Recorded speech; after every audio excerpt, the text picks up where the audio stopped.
Hi everybody, Kat here. Thanks for joining me today. Another little short video. Today is about the paints that I use. I get a lot of questions about which ones I use. I try to tell you at the beginning of the video. Sometimes I do forget. But my paints are usually from all different companies. So I'm going to start from the beginning.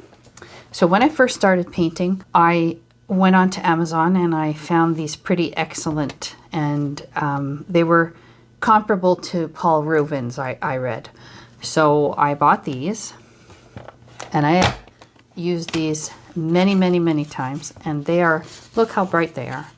They're beautiful. They don't dry chalky. They're beautiful colors. The only problem is some of it's written in Chinese writing, and I don't know what it means. So I don't know what the pigment numbers are, because there's no tubes. It doesn't tell you. But that's the swatch. They're gorgeous.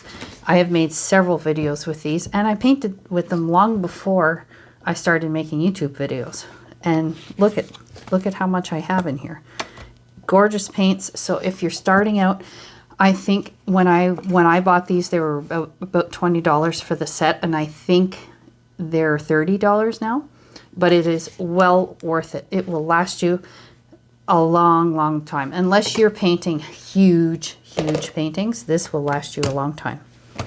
Okay, so from there, once I started painting, people say, oh, I know what to get her for Christmas. So the very first Christmas, I got a small Daniel Smith set and a small Winsor & Newton. So these are professional. They're not Cotman. I would not recommend buying Cotman, simply because they are not as nice as these Pretty Excellent. And they're student grade. The Cotman are student grade, and this is supposed to be professional grade. And they are really gorgeous watercolors.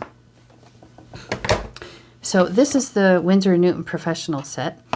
And why I'm showing you these is what happens when you get a set. You end up discovering, I really don't like that color, and I really like this color. So for example, the Daniel Smith Burnt Sienna is much different from the Winsor & Newton Burnt Sienna. And I happen to prefer, I hope you're not getting too much of a glare, I happen to prefer the Daniel Smith Burnt Sienna. It's a really beautiful, deep, almost, like this one's a little more orangey. So I quite, and there's a purpose for that, but I would prefer to have the deeper Burnt Sienna. So this one is PR101, and this one, the Burnt Sienna, is PBR7. So that's the difference. They use different pigments. They call it the same thing, but they use different pigments. And the colors are beautiful. You just will start to discover what you like and what you don't like. And what happens once that happens, and you go shopping and you get some core paints because you heard they're great, you're going to discover there are certain core paints that you like. And then that leads me to this tiny little mess, which leads to this. So these are all, because I do YouTube videos and I have more paints than your average person, I have put all my reds and yellows together. And then in this, I want to make sure you can see, I'm sorry. And then in this palette, I have all my blues and greens. So you see I have them all listed on here. So what I've done, when I do my swatching, I write down the company that makes it, and the color, and whether or not it's transparent. I really like to know that when I'm painting. I almost always choose a transparent color if I can. Because if you use opaque colors, they actually cover up the under layers, and sometimes you don't want to do that. Sometimes you do want to do that, especially if you've made a mistake. So in this box, I have Van Gogh paints because my local art store sell a lot of Van Gogh. They sell some Winsor & Newton and Daniel Smith, and they also sell some Holbein.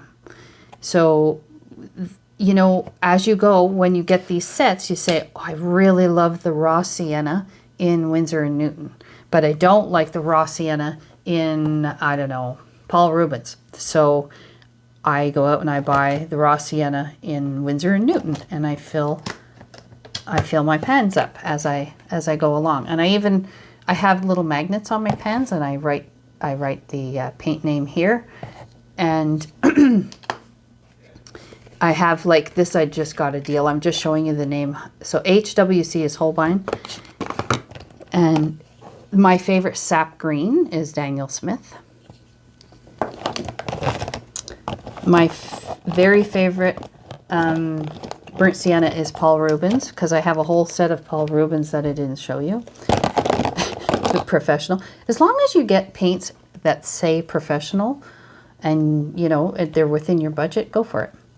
So these are called Shin hand. They're PWC, so it's professional watercolors.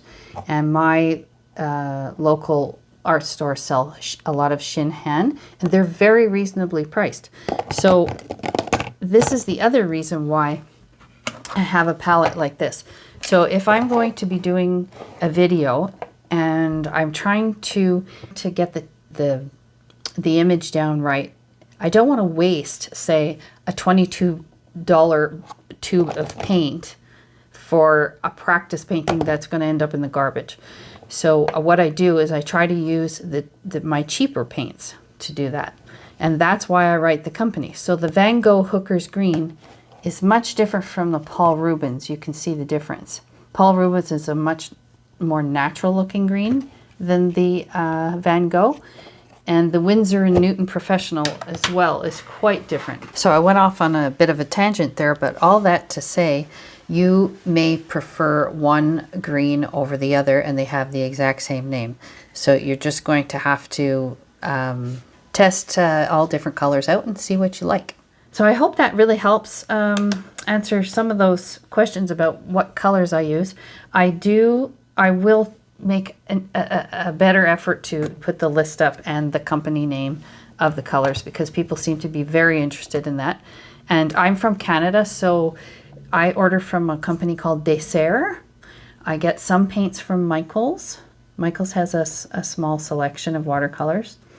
Where else? And I have a private, it's a privately owned art store in Montreal. It's a small place that's got tons of stuff, but I don't think you can order online or anything. So often you end up resorting to Amazon, and that's not always the best place to go for a bargain. But if that's your only option, then Amazon it is. So I hope you found this video helpful.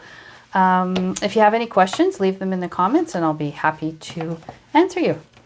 Happy watercoloring. Bye-bye.